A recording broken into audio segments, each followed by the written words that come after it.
Hello everyone, so Thor finally has been revealed and he looks very juicy. So first off we have Wrath of Mjolnir, attacks one enemy twice, has a 20% chance of repeating the attack, each hit decreases the target's internal meter by 10%. He looks like a very Hydra Essex champion guy, so I will be going through the Hydra potential. So of course the turn meter reduction is almost meaningless, and he takes only 2 books. So thing is, this does not look like the regular A1 booking we have on legendaries, right? Normally you would have 4 books doing 5% each. That's very nice, right? We are saving quite a few books. Faehammer's Ricochet attacks all enemies after hitting the first enemy, will hit every other enemy in a random order.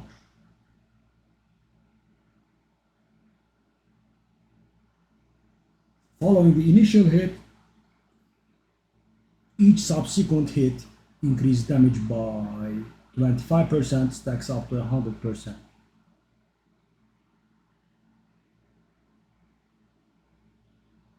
Will ignore block damage and unkillable buffs. This effect does not work against bosses.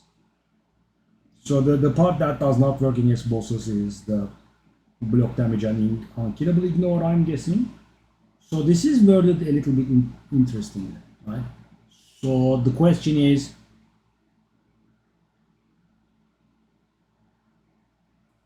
the second part an explanation of the first part, or is it in addition to? Yeah, I think this is a little bit unclearly worded.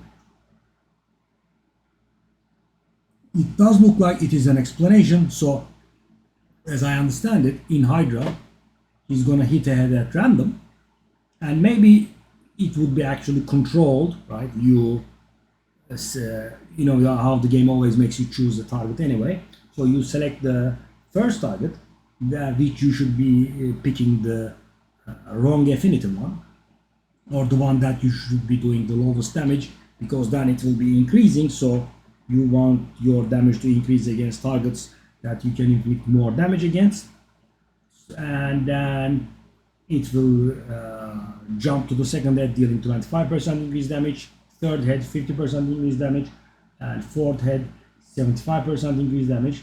This does sound, of course, good. 20% increased damage and 1 turn reduced cooldown in the books.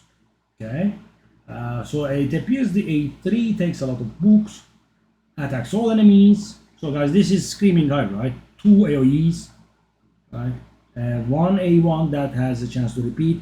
Before attacking, places an increased attack buff on himself and also increased crit damage on himself. Has a 75% chance of permanently decreasing the resistance of each enemy by 10%, stacks up to 50%. So this is a little bit hard to incorporate.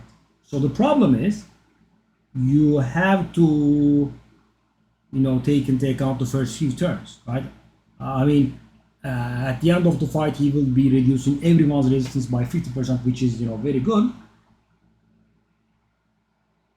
Or maybe if you have a very good team, you can build everyone with very low accuracy, and you accept the fact that you won't be placing any debuffs at the beginning of the fight, but then later on, 50% resistance reduce is, quite something, guys. I mean, the highest resistance in the Nightmare Hydra fight, I believe, is 335 with Head of Suffering, and he also puts up a 50 resistance buff for everyone, so 385, and he brings that down to 190 or so, which you will be debuffing all the time. Yeah, interesting ability. And I suppose it also has some users outside of Hydra as well. And finally, he placed a decreased speed debuff on all enemies for 2 turns. So guys, this is very good, because the thing is, good Hydra damagers don't really bring too much utility, right? They just melt faces. They don't really do too many useful debuffs. Varl being a huge exception. So guys, if you imagine, for example, Taras doesn't do anything, Garol doesn't do anything, Toshiro does something. He does decrease defense and I believe leech. Varl is insanely good in that regard.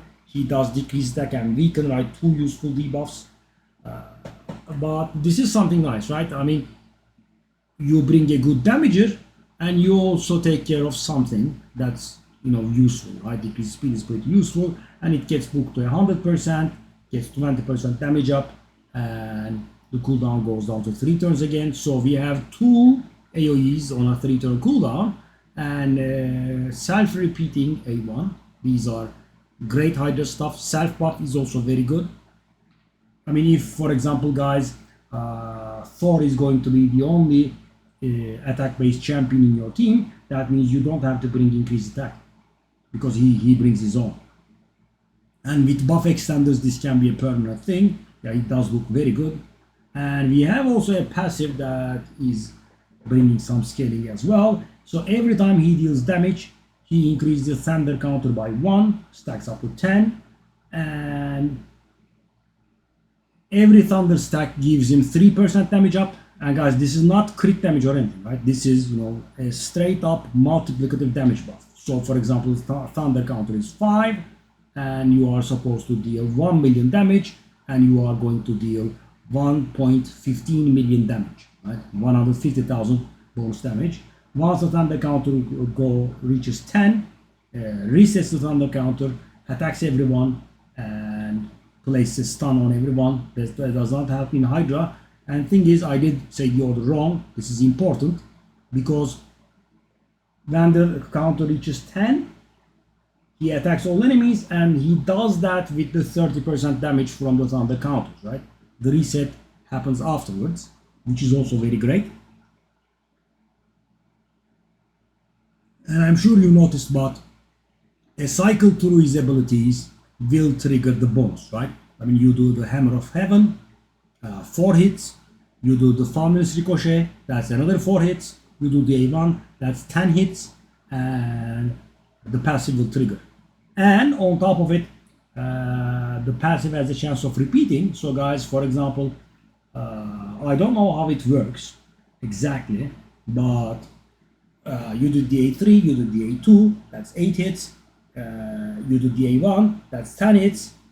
And so I don't know if the passive will trigger right there and then, or the repeats of the A1 happen and then the thunder counter gets reset. I'm not very sure how it goes.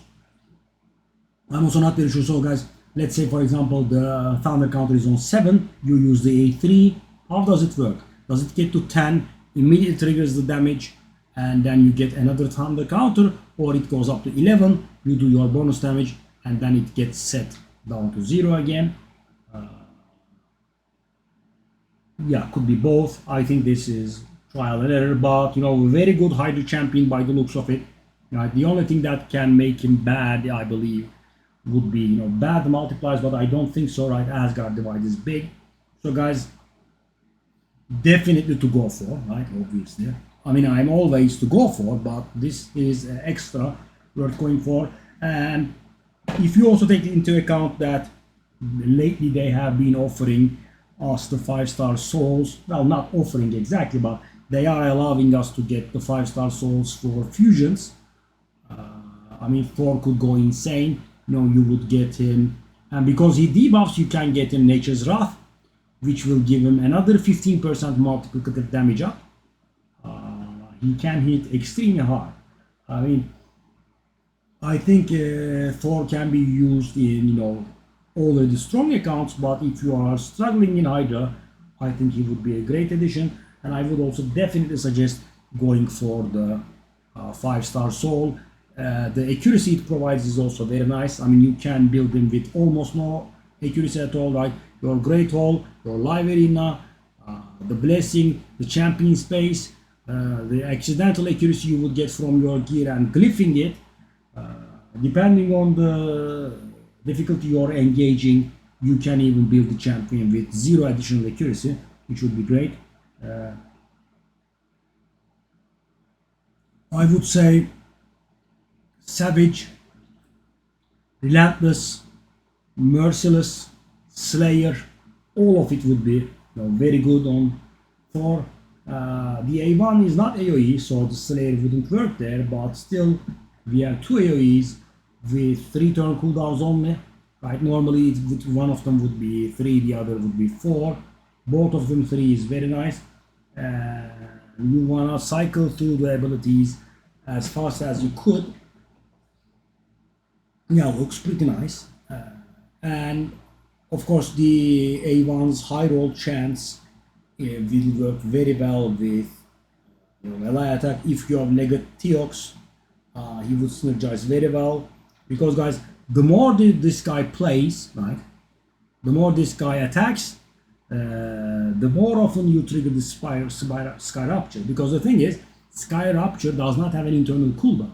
So guys, let's say you triggered it, right, and you made the melee attack, the A1 repeated twice, he does 6 hits, let's say, right, and you then do another ability, right, and then he counterattacks, right, I'm just making stuff up, so he can trigger it again. So he can actually trigger the passive without taking a turn in between. So as I said, guys, the guy plays, he ends his turn with like two thunder counter, right, multiple attack abilities, some counter attacks, something, and you trigger it and it will work, right? So that is not how this kind of stuff works generally in this game, right? I mean, there would generally be a one turn internal cooldown or something on the passive, so you can make it work repeatedly. And of course, the multiplier for the passive is also very important. I mean, it should be, I think, good, right? It's not something that's very easy to trigger. Yeah, and for example, guys, if you have Slayer, I believe 9-piece Slayer, that gives 30% chance to repeat the AoE abilities, guys. Imagine, right? You do this ability and you repeat it. That's 8 hits. It's insane. And you get a lot of turn meter. It can go very nice. Thankfully, we do have a Slayer Forge Pass going on. If you haven't bought it, I definitely advise you to buy it. It works very well with Marius, who is, in theory, free to play. It will also work very well with Thor Arix, who is also free to play, and it's actually instrumental in building that nice spider solo. So yeah, guys, he does look very good. I'm excited to see and test him in Hydra. I don't think he has any use in PvP, Synchronous rooms, etc. Of course, right? He's a good champion and he can be used, but yeah, he is mainly Hydra heavy. And last but not least, he has a 30% all-around attack aura, which is not bad, I suppose. I mean, he goes in a Synchronous room and you have no working aura. As you know, that happens pretty often. At least he will increase the damage by a tad bit. That's it. And I will see you on stream and on the fusion. Good luck, guys. Bye-bye.